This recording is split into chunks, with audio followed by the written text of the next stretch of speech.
You're watching The World Now. Since UK Prime Minister Rishi Sunak called a surprise snap general election in a rain-soaked announcement outside 10 Downing Street in late May, the election campaign, which has been littered with political scandals and gaffes, has played out at breakneck speed. Polls suggest a historic election with the main opposition party, Labour, on course to usurp the Conservatives, who, after 14 years in power, now face a runoff for the opposition with the right-wing populist Reform UK. The 2024 UK general election will be held on Thursday, July the 4th, between 7 a.m. and 10 p.m. Registered voters in the 650 parliamentary constituencies will vote for their preferred candidate at polling stations set up for the day, usually at schools or community centers. And joining me to discuss this is a Nigerian journalist in the United Kingdom, Wale Legbede. So Legbede, thank you for joining us on The World Now. Yeah, thank you for having me. So I've read your article and you've been talking about how interesting this poll is. At least 30 individuals of Nigerian origin, you did say, will be on the ballot for the elections tomorrow. You also added that this is expected, this election is expected to perhaps result in the most diverse parliament in British history, with the many ethnic minorities running. What do you think is responsible for this surge, and how do you see it impact specifically on the political landscape in the UK? All right, thank you, Nifemi, for having me. First, I must say that you guys and TVC are doing a fantastic job here. You are the destination when it comes to Nigerian African news or in the diaspora in the UK here. Everyone is always tuning to 520 on Sky. So well done, all you guys are doing over there. Now, back to the elections. I must say that this is going to be a watershed election, especially for the Conservatives here in the UK. It's difficult to say how they can wriggle out of this. They are having it hot here in the UK. Around the 650 constituencies that election is going to take place tomorrow, there are just few of them that could be termed as safe places for them. Most of the places have been taken over by either the Labour or the Reform UK or the Liberal Democrats. Those are just the main political parties.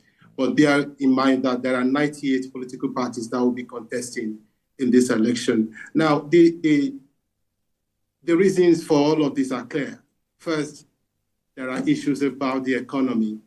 The people are really complaining about the state of the economy here in the UK.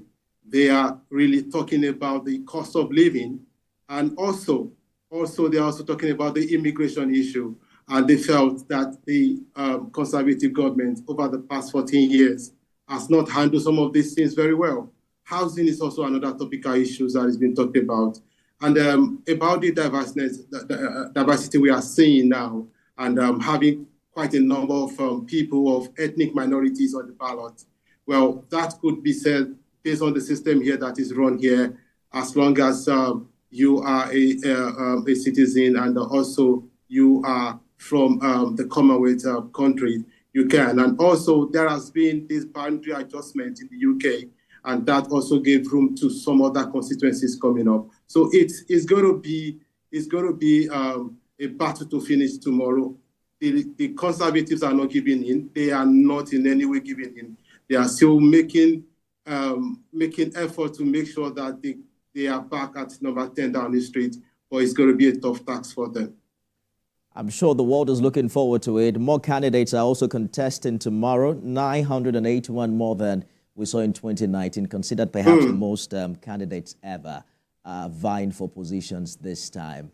Interestingly, Rishi Sunak is possibly UK's 5th Prime Minister in just about 8 years, the fastest turnover in nearly a century. So I'm just curious, could it be that more people now want to get a chance since the turnover is high? Yes, more people want to get a bite at that as well. And now, the way it is now, you start from the community. If you look at some of these Nigerians that are contesting, quite a number of them have been councillors within their community, within their constituencies. There are people that have been involved in community service. There are people that have supported their communities. And of course, coming up through there, I'm sure you know about Ms. Kemi Badnoch. Yes. She is a top-notch there in the parliament. And of course, the pollsters are saying she would definitely still be able to find her way back. And we have also a Nigerian there, Bim Afolami. He is the Secretary of Treasury. That's a high one there in Nigerian as well. So the ground is there for people to express and take part in the politics here. But you have to start from the community. People must know what you are doing. You have to be exemplary in your community, and then people could then rally around you and say, you are going to represent us. But they must be popular across board, right? Or you think the Nigeria diaspora community can play a significant role in shaping the outcome of the election? Well, to be honest with you, the numbers are low for Nigerians in the diaspora, but there are some places where we have high numbers of Nigeria, like Coventry. And over there in Coventry, I can tell you that in Nigerian is representing that constituency. So it's a mixed constituency there. So there are places where the numbers are high, and there are places where the numbers are not really high. Like in Newcastle, in Nigeria has been there, Tiowura. She has been there for a while as a member of the parliament, and she's running again, and she's running on the flag of Labour, and she might likely come back again over there in Newcastle. So it's here and there, but don't also forget that as much as possible, your color is secondary in a way here. You have to be able to make sure that you have dignify yourself. You have to make sure that you have show yourself capable. You have to also make sure that you are popular among the people, and then they would back you at the elections. But I'm just curious to know, because we've seen a couple of them win in the past, are there expected significant implication on the diaspora community if they win? Well, none to my knowledge, Nifemi, I must say.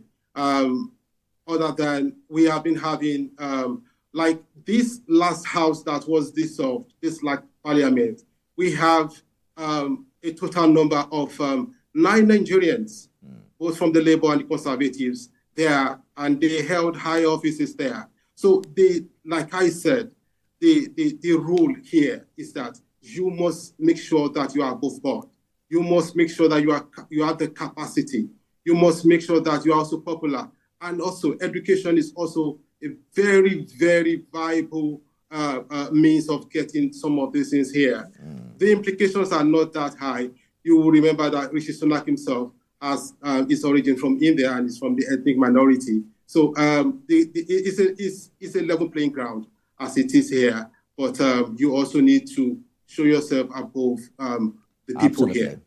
So the election this year, we understand will be fought for the first time on new constituency boundaries with new names. Yeah. What impact do you think this will have on the outcome, particularly for Nigerian candidates? Yeah, so to be honest, it's going to have significant negative effects on some of them, because some of them are taken to a very different constituency to what they have been used to before. Of course, it's still within the same jurisdiction, but for example, if you are a councillor in a particular local government, and then they had to, the boundary adjustment made the adjustment in such a way that where you are contesting now is quite far from where your boundary is. So that means you have to start all over again, trying to let people to know you, trying to let them know this is what you have done and this is who you are. So it's a whole lot of tax. And don't forget, the election was just called some 5 weeks ago. So it's a big challenge for them. And also, it would also, for the electorate now, on the part of the electorate, it's kind of make them to be undecided about how they want to vote and the pattern of where they want to vote to, except for them to just decide that, okay, I'm going to vote along party line, the Labour, the Conservative, the Reform, the Liberal, and the rest of them. So for the candidates, especially those that are not used to those territories they took them to, it would be a very onerous tax for them. Well, I'm sure by the end of the week, we can tell how UK has voted. Thank you so much for that. Will be by Friday. By Friday morning, we should have a new, or we should like my say continue. But the Labour really 20% gap to the Tories. I think that is massive. How they are going to close that up is what we are looking to see now. Interesting days ahead. Awale Legbede, thank you so much for talking to us. It's a pleasure, Olifem. Thank you.